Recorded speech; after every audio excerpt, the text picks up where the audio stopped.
Hello and welcome to the last lecture of week 8 of this NPTEL course on thermal physics. Now, in this week we have defined cyclic process, we have defined heat engine, we have defined refrigerator, and finally we have we have defined we have stated the two alternative statements of second law of thermodynamics, proved their equivalence. We have stated stated and proved Carnot theorem. And lastly, we started in the last lecture, we started discussing Clausius relations. Now, we have seen that for a reversible cycle, the overall integral dq by t over a reversible cycle remains 0. Now, in today's lecture, we will start by looking at the same relation from the perspective of an irreversible cycle.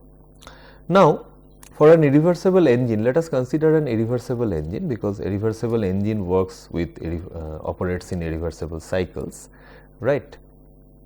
We have eta E being the efficiency of the irreversible engine. So, we have eta E less than eta C, right.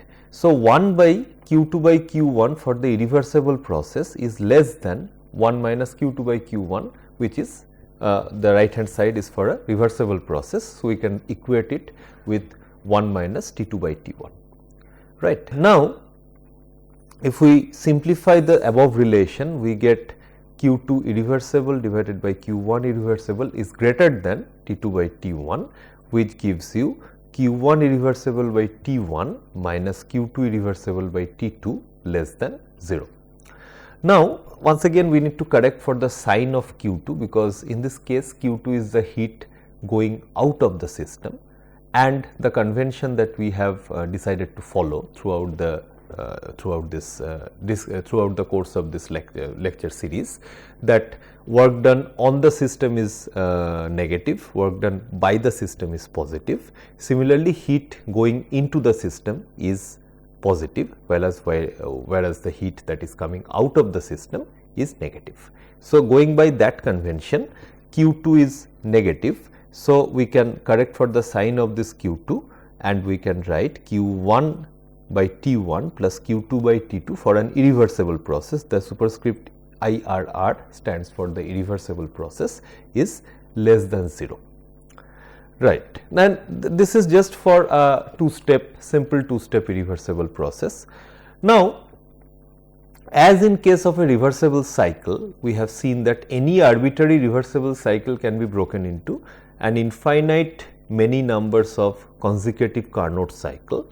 For each of those Carnot cycle, the relation Q1 by T1 plus Q2 by T2 is equal to 0, that holds. So, as a whole, if we in a similar manner, if we now divide an arbitrary irreversible cycle over a large number of irreversible large number of such irreversible cycles working between two temperatures T1 and T2, then finally we can write Q1 Qy by Ti less or equal to less than 0 for any number of such irreversible cycles, right. Now, in the limit when each of these processes are infinitesimal and the temperatures of interest, temperature Ti's are really close to each other. So, it is like an almost uniform variation, continuous variation of temperature. In that limit, we can write over an irreversible cycle, the integral dq by t is less than 0, right. Now, in the previously we have got that for a reversible cycle dq by t is equal to 0. So, we can combine these two results and we can write in general for any cyclic process, the integral dq by t is less than equal to 0, where the equal sign holds for a reversible cycle, whereas when it is a non-reversible cycle, the inequality sign holds. And this relation is the famous Clausius theorem, or sometimes referred as the Clausius inequality as well, right. Now, so far we have been discussing the general nature of these cyclic processes. We have got to two relations which are combined into one relation in here for case of general cyclic process. Now, we will take one step forward and we will define So, we will just do a quick problem on this and then we will go on from there. Okay. So, let us look at problem number 10. A heat engine receives 100 joules of heat from the hot reservoir maintained at 1000 Kelvin. In 3 different modes of operation, it rejects 50 joules, 75 joules and 25 joules of heat respectively to the cold reservoir kept at 500 Kelvin. Investigate the feasibility of these cycles. Now, we of course, we can do one thing, we can check whether what are the efficiencies of each of these 3 of the engine in these 3 modes of operation, and we can compare that with an ideal reversible engine operating between these 2 temperatures, that is 1000 Kelvin and 500 Kelvin, and we can say whether this process is feasible or not. But we can do the same thing using this Clausius relation here, because according to the Clausius relation, dq by t will be equal to 0 for a reversible cycle, has to be less than 0 for any other irreversible cycle, right. So, we see for the first case, we have 3 cases A, B and C. In all 3 cases, the temperatures are 1000 and 500, 1500, 1500. 100 joules is the input in 3 cases, output is 50, 75 and 25. Now, if we compute for the same 2 temperatures, if we compute the efficiency of an ideal reversible Carnot engine, it should be 1 minus T2 by T1, that is 1 minus 500 by 1000, that means 1 minus half, that is 0.5. So, of course, we can do it in both ways. So, we will just to demonstrate that both are actually equivalent techniques. What we are going to do is, we are going to write eta is equal to, or eta c is equal to 0.5.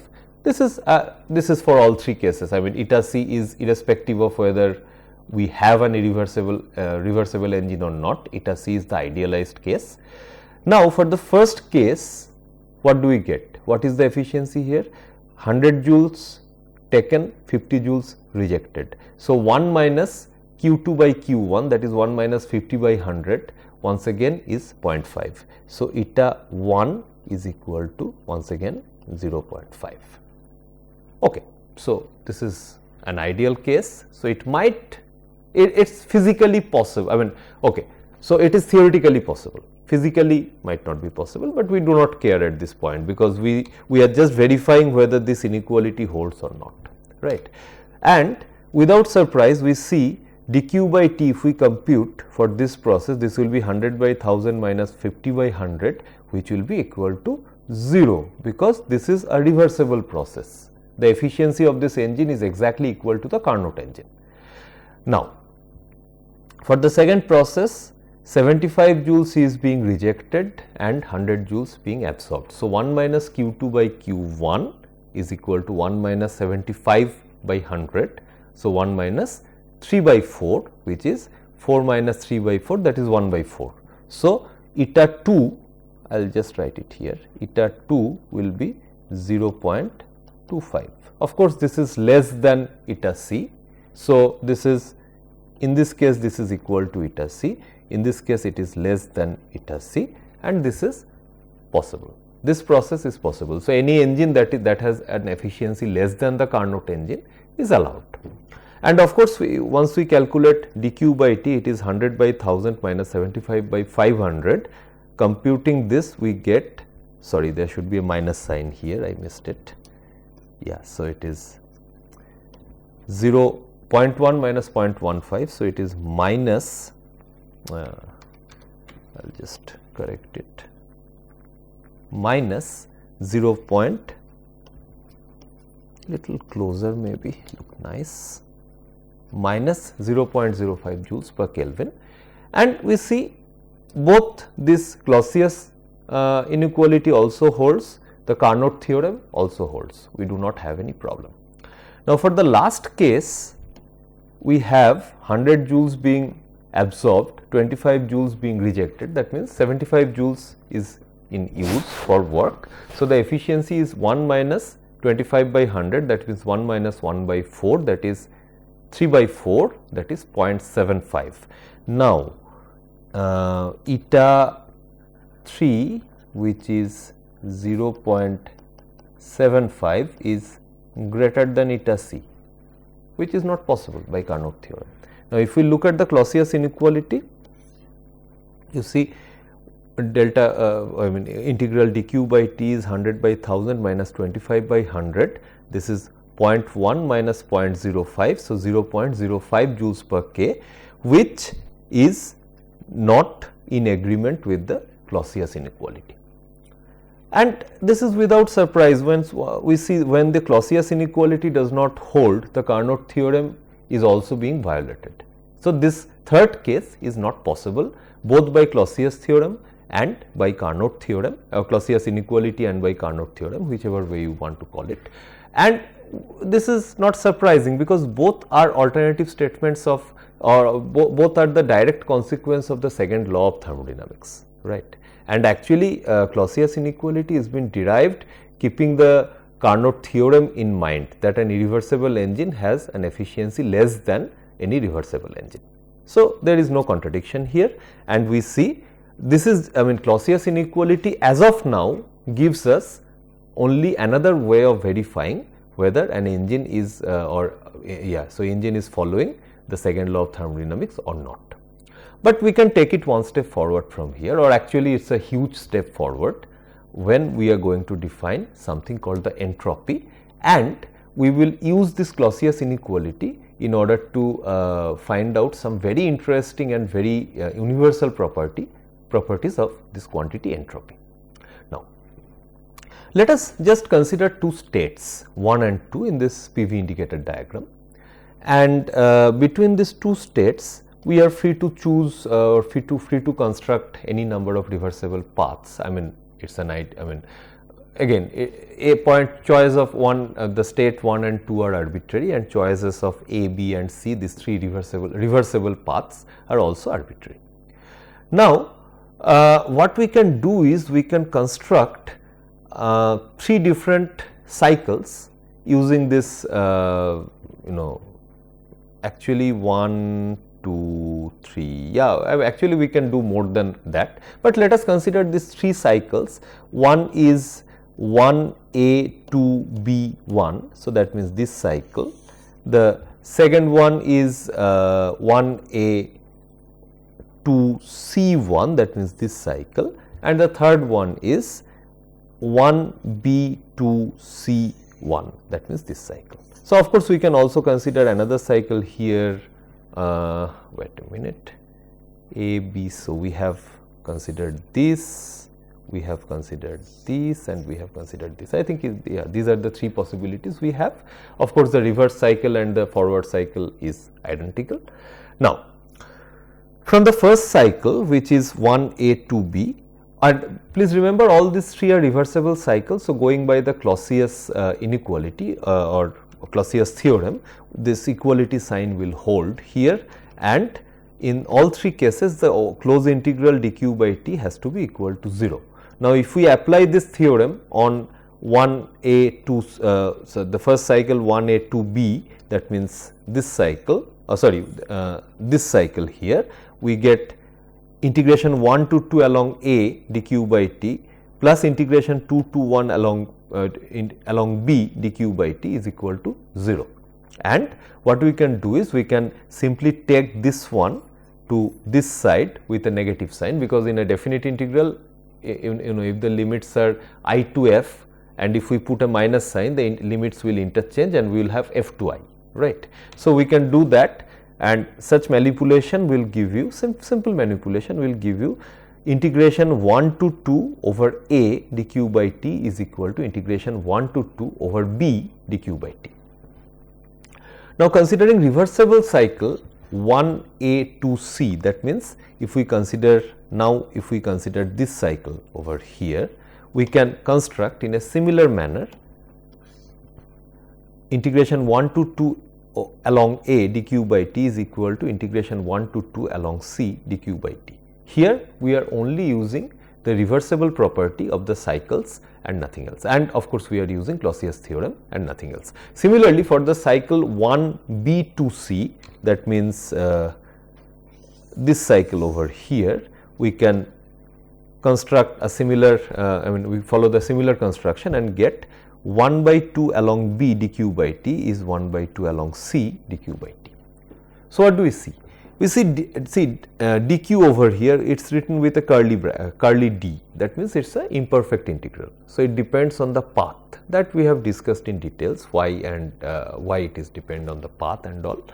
But once we divide this quantity by the temperature and integrate, this behaves like a perfect differential, right, because you see the primary property of a perfect differential is, it does not depend on the path of integral. So, basically this quantity dq by t behaves like a state function. So, what we see is we can actually construct any number of reversible path, and we can construct any number of such reversible cycles. Of course, if we just take 2-step cycles between 1 to 2 and 2 to 1, yeah. So, if we construct, we can do arbitrarily, we can take arbitrarily any number of such cycles, and we can prove that for any reversible path connecting between 1 and 2, the integration 1 to 2 dq by t remains constant. So, that means this integrand dq by t behaves like a state function, okay. It behaves like a differential of a state function, and we can write this as dq by t is equal to ds along any reversible path, right. So, finally, we can write integration 1 to 2 dq by t, which is actually integration 1 to 2 ds, is equal to delta s, that is S2 minus S1 along any reversible path. This quantity S is called the entropy. Now, typically it is you would say that okay, I will write E for entropy, but unfortunately E has been taken by energy already before this concept of entropy has come into picture. So, the word or the letter S has been chosen, and this is also the primary work of one of the fundamental works of Clausius to describe entropy and to determine the few characteristic properties of entropy, right. Now, the SI units of entropy, as we see, the quantity ds is equal to dq by t here. So, the SI unit will be joules per Kelvin, right. Now, let us consider entropy. So far the definition of entropy is on a reversible process. So, ds is equal to dq by t. Please remember, ds is equal to dq by t only along a reversible path. The integration can be computed only along a reversible path.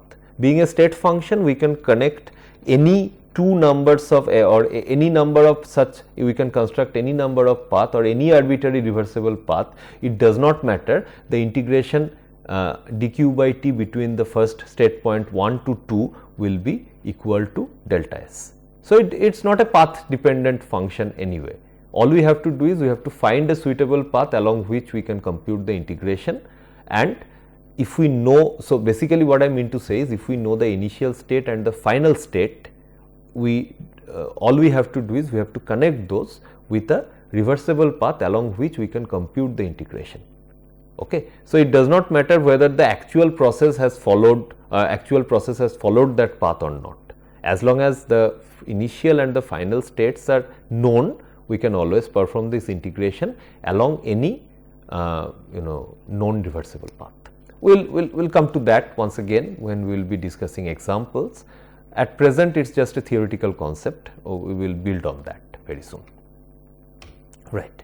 Now, let us consider what happens in an irreversible cycle. Now, let us assume once again two state points. Let us call it I and F in this case, initial and final. And we take a cycle. This is a reversible cycle, and by construction there are two parts. So, the cycle is I A F B I. The path A is a reversible path, whereas the path B is an irreversible path, which is given by this sawtooth type of structure. Now, as this is part of the cycle is irreversible, let it be a very tiny part, but once there is an irreversible portion in this cycle, the Clausius inequality holds, and we can write the closed integration of dq by t over this particular path, particular cycle has to be less than 0, right, which implies I to f along a dq by t plus f to I along b dq by t is less than equal to 0 or less than 0, and the dimension of entropy is given as joules per Kelvin. Now, so far we have discussed about reversible paths. Now, let us talk about irreversible path. What happens in an entropy change during an irreversible path during an irreversible cycle. Sorry. So, let us consider two state points 1 and 2, and let us say there exists a state there is a reversible path A between these 2 points and another reversible path B between these 2 points. Now, the cycle 1A 2B1, this actually is a irreversible cycle because of this irreversible path B, which is given as a sawtooth here. Now, for this irreversible cycle, we can write closed integral dq by t is less than 0, because even if we have a tiny bit irreversible part in a cycle, this makes the entire cycle irreversible. So, we have integration dq by t less than 0, implying we have we can break it into 2 parts. Along A, we can write 1 to 2 dq q reversible by t plus along B 2 to 1 q irreversible by t. Now, q reversible by t is precisely the entropy difference, and instead of A, we can choose any arbitrary reversible path, that is okay, that is absolutely okay, but finally this gives you the entropy difference between point 2 and point 1. So, we can write this as S2 minus S1 plus just a minute, S2 minus S1 plus dq reversible by t from 2 to 1 integrated along B, and this whole thing is less than 0, right. Now, if we rearrange this, we can take S1 to this side, S2 to this side, and we get this relation S1 minus S2 is greater than integration 2 to 1 q irreversible divided by t. So, and as the choice of point 1 and 2 are pretty arbitrary, we can get similar relations, for example, in the reverse pathway also. If we start, if we instead of going from 1 to 2 first, if we start going from if we decide to go from 1 to 2 through this irreversible path and come back through this reversible path, we get a similar relation that will be like S2 minus S1 is integration 1 to 2 q reversible by t. Please do not try to put negative sign on both sides and say that okay, so if this is true, then we can, what we can do is we can multiply it with negative sign and write S2 minus S1 will be integration 1 to will be less than integration 1 to 2 q irreversible by t. Don't do that, because we do not know which way the heat flows, but every time we do it on a complete cycle without manipulating the sign, we will get a relation of this form. What is important is, if we have S1 here, we should have 1 in the upper limit of this integral. If we have S2 here, we should have 2 in the lower limit of this of the right hand side integral.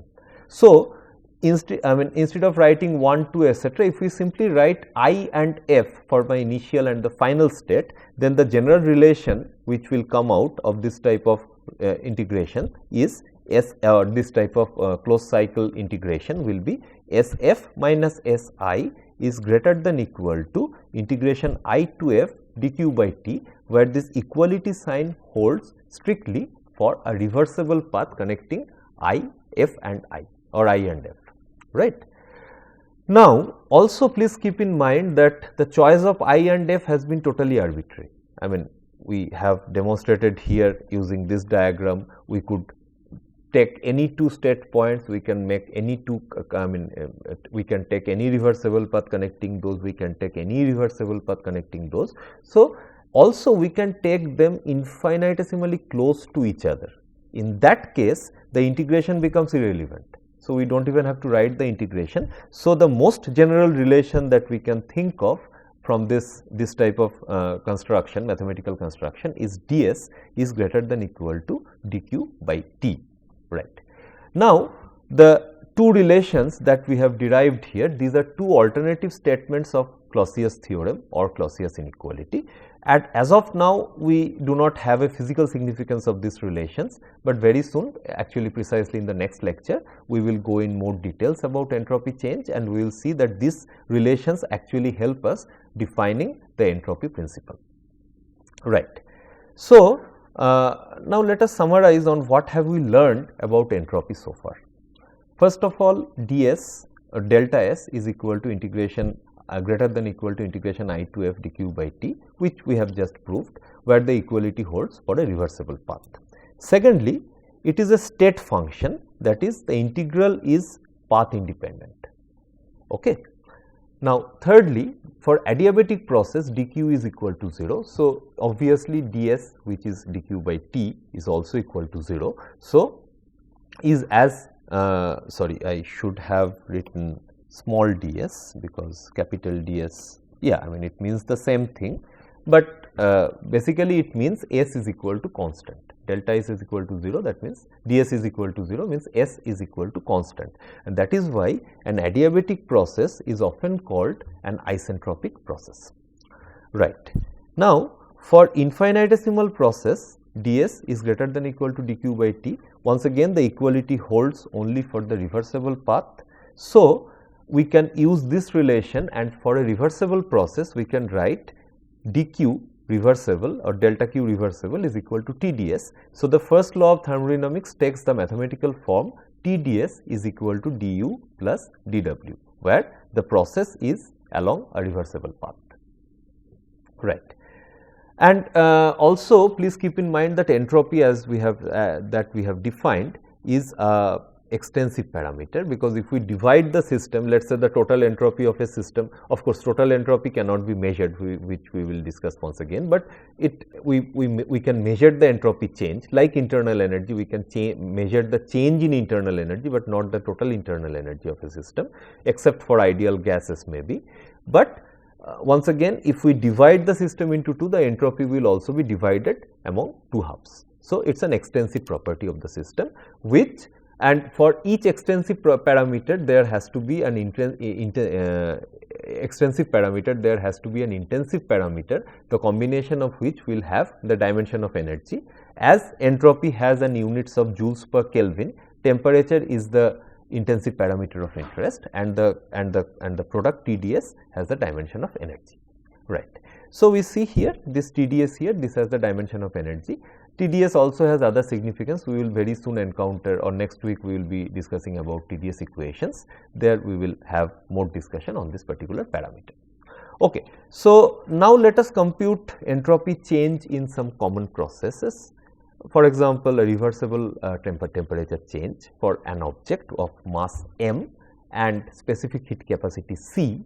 If we write delta S, if the temperature change is from T1 to T2, the entropy change is simply dq by T integration from T1 to T2, and writing dq as mc dt, what we can do is we can write this as mc dt by T T1 to T2.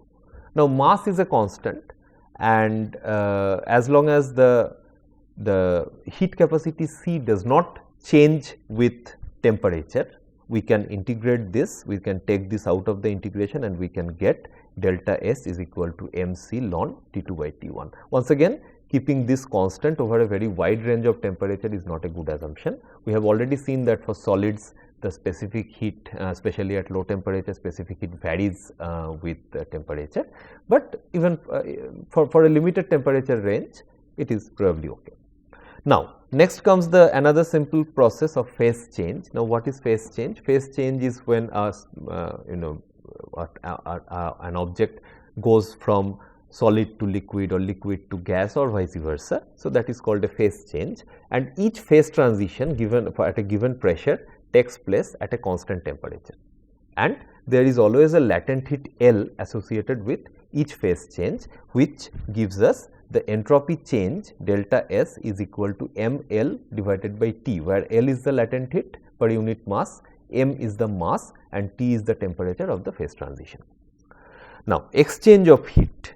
exchange of heat, which is in this case we have taken two reservoirs A and B at temperature T1 and T2 respectively, and let us assume being a heat reservoir taking or giving or going small amount of heat dq does not affect the temperature of this object. So, if A is giving a small amount of heat to B because T is at a higher temperature, it is a spontaneous irreversible process.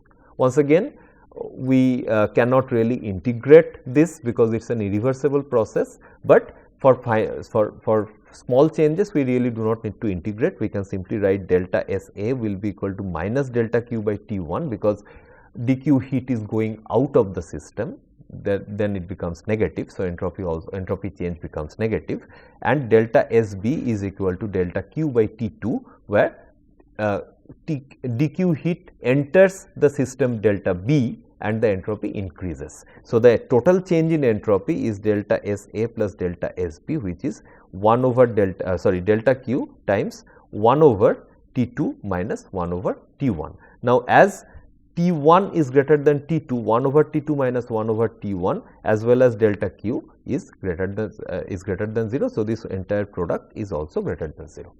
Now, this is also a very very good example that entropy increases in a irreversible process. We will have more of that in the next lecture when we will be talking about entropy principle. For the remaining time of today's lecture, let us quickly solve a problem. So, the last problem of today's lecture is we have m grams of water at temperature T1. It is isobarically and adiabatically mixed with an equal mass of water at temperature T2.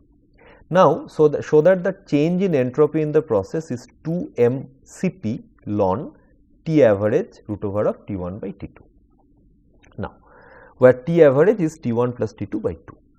Okay. So, T average happened to be the final temperature of the mixture because equal amount of masses of water at different temperatures are mixed. So, the final temperature has to be T1 plus T2 by 2. We do not need even pen and paper for that, we understand that this will happen. So, what we have to do is we need to compute the temperature or entropy change for each of these objects given that the temperature has changed. And of course, this mixing we will see later on that this is a totally spontaneous process and this is a totally irreversible process. We cannot integrate along an irreversible path. So, what we have to do is we know the final path or we know the final state of the system, final temperature of the system. We have to assume that the temperature change has been reversible. So, that is why what we have to do is we simply use this relation here. Instead of C, we replace it with Cp because it is a isobaric and supposedly isobaric and reversible change. Of course, it might not be a reversible change, most likely it is not, but we have to assume that. So, delta S1 will be mCp ln T average by T1, delta S2 will be mCp ln T average by T2, okay. And altogether we have delta S is equal to delta S1 plus delta S2, which will be mCp ln T average by T1 times T average by T2 because ln A plus B is equal to ln A times B. So, this is a multiplication here. So, we have mCp ln T average square by T1 T2. We write the denominator as root over of T1 T2 whole square. We take 2 in front of this ln function and the final result is 2 mCp ln T average root over of T1 T2, right. So, that is where we stop today, that is where we finish this week's lecture, and this week has been a very fruitful week for us. We have learned about cylindrical processes, we have learned about entropy, we have learned about reverse heat engines, we have learned about Clausius theorem, we have learned about mathematical the two different statements of the second law of thermodynamics. And so, we will stop here and in the next week we will start from here. We will discuss something about the entropy principle and slowly we will go into other internal combustion engine and related phenomena. Till then, thank you.